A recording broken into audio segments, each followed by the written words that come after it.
This is a mobile structure which you see over there, and it has its own clinical implications whenever the thrombus. That also you need to keep in mind in some unusual presentations. Eustachian valve, so whenever you have a Eustachian valve which is fenestrated, it is a variant of the Eustachian valve. So this would be the Chiari network, so it is almost like a membrane with multiple holes inside it. And this has got the same implications as the Eustachian. You see that it's close relationship with the SVC, the prominent area where sort of hook-like, beak-like, it is associated close to the RA appendage. Then you have the pectinate muscle. So this is more seen when you're doing transesophageal echoes and how pectinate muscles look like. So you have these series of muscular ridges as it goes deeper and deeper into the appendage. So it can be the right atrial appendage. It can also be seen in the left atrial appendage. And transthoracic, you may not see it so well. You may not see it at all in most of the cases, but you do see this quite often in the transesophageal echo. Then you have the coronary sinus also. Once in a while you will see a valve which is very, it is associated with the coronary sinus. So this can be the basin valve. So be aware of the basin valve which is associated with the coronary sinus. Now, coronary sinus per se is not a normal variant, but it just included just to sort of, sometimes it can be mistaken for those who are not so familiar with echo or who are starting newly. It can come as a dark sort of an appearance and interrupting the intraatrial septum, and then you can mistake it for ASD. So whenever you see something like this, think of the possibility that could it be coronary sinus without jumping into a conclusion of it's an ASD.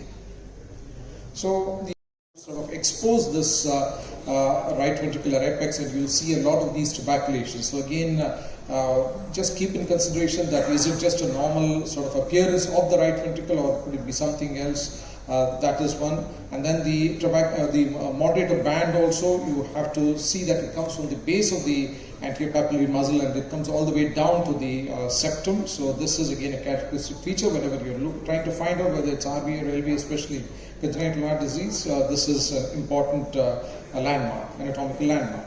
And then again the tuberculations, as I was saying, so you have these tuberculations, it can be mistaken for thrombi, especially when you have a setting where thrombi is likely to occur. So this can cause a lot of sort of indecisiveness. So remember that the RV is heavily tuberculated, and whether are you looking at a tuberculation or is it a clot. Then you have, once in a while you'll see the tricuspid annulus, which can be very thick and very shiny. So this again can be mistaken for a thrombus or a tumor. So this is lipomatous hypertrophy. It has its own clinical implications in a very limited sort of way.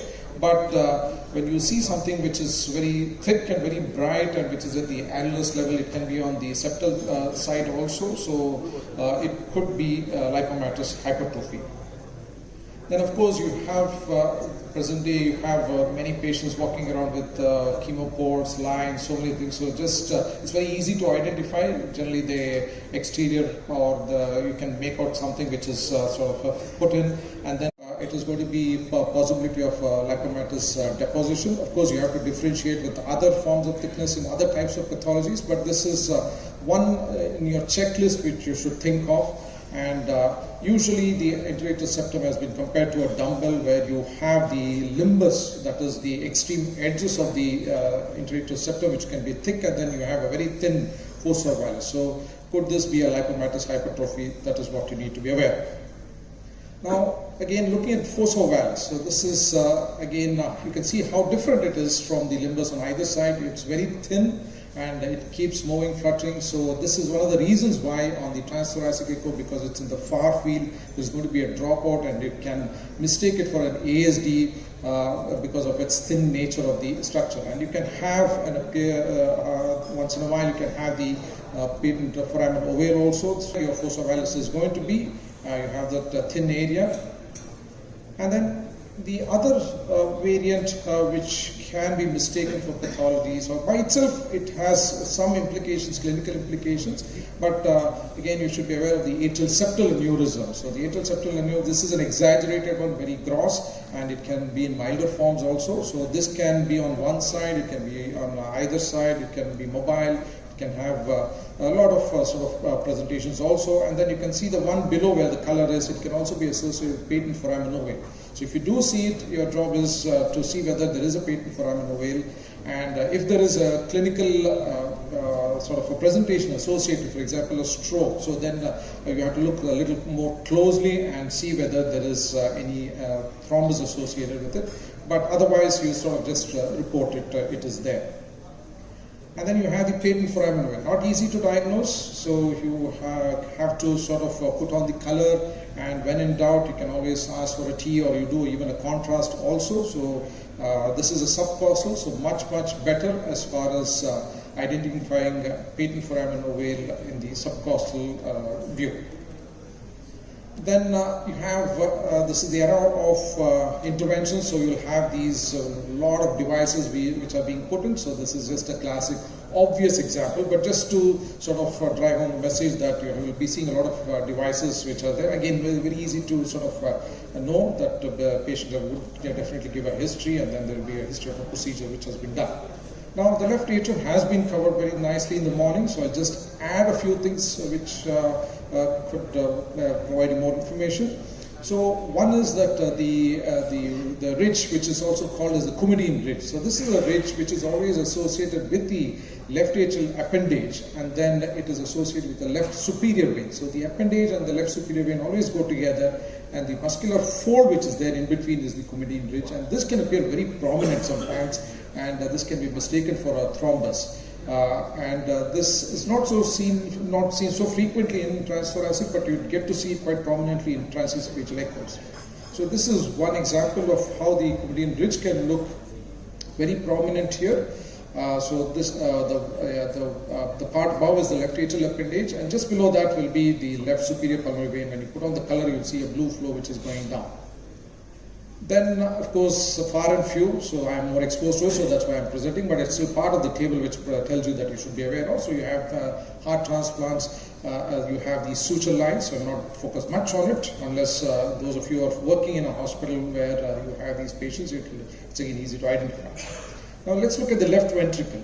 So left ventricle per se is not so tuberculated when compared to the right ventricle, but you do get some scenarios where the left ventricular apex can be quite tuberculated, showing increased tuberculation. And then again, you see that LV cord or the false tendon. So this again is seen in some patients, and this is how it looks. So your LV cord or false tendon which is there. So again, not much is associated, though there's some data associated with some arrhythmias, but that's a different area altogether. Just to sort of tell you that you have to look at the LV cord, and morning you've also been shown how to look at the muscle bundles, which are again going to be towards the apex. And this is how the LV apex looks like, and this is a problem sometimes when you have a very tuberculated apex, and then you're suspecting a thrombus there, and the thrombus can mimic, and then you also have the apex very close to the probe, and then it can cause some artifacts. But you have to sort of you have the facility, you can always put in contrast, and you can try and differentiate what exactly that structure is. And just the last few slides. The other thing what you should be aware of is the epicardial fat, which is usually seen anteriorly, always most of the time associated with the right ventricular free wall and in the interventricular grooves. So it is more granular. So this is mistaken for many a times pericardial effusion. So just keep this in mind. An isolated echolucency appearing anteriorly, very unlikely to be a pericardial effusion, so more likely to be epicardial fat. And then you also have the transverse sinus and echolucent area between the LA and the aorta. So before I finish, just one last slide, which a very sort of unusual presentation. Let's look at the aortic valve. I've not really covered the aortic valve. So this is a middle-aged female, rheumatic heart disease, MS, and came for a routine T for a PTMC evaluation. So if you look at the aortic valve, especially seen on transesophageal echoes, this is a structure which is called as the Lambel's excrescences, very exaggerated. It's almost like what you could call a giant sort of Lambel's excrescences.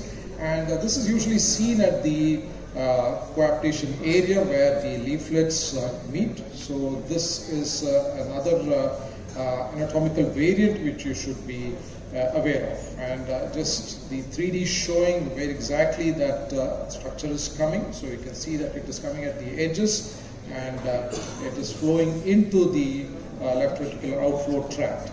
And this is another example. So these are really prominent ones, obvious ones. So sometimes you see them very, very faint, but you definitely can pick it on TEs.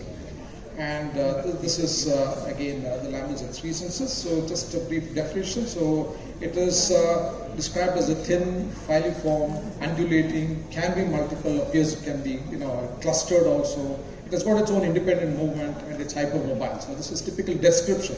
Of course, your differential diagnosis is always there for other causes, and it's always seen at the coapting area of the aortic leaflet. And literature says it's about 2 millimeters thick, and the length can be anywhere from 3 to 20. And what exactly one should do with this, if it is seen very obviously, is again in a clinical setting, is something which is another area. But you have to keep that in mind. And this is sourced from literature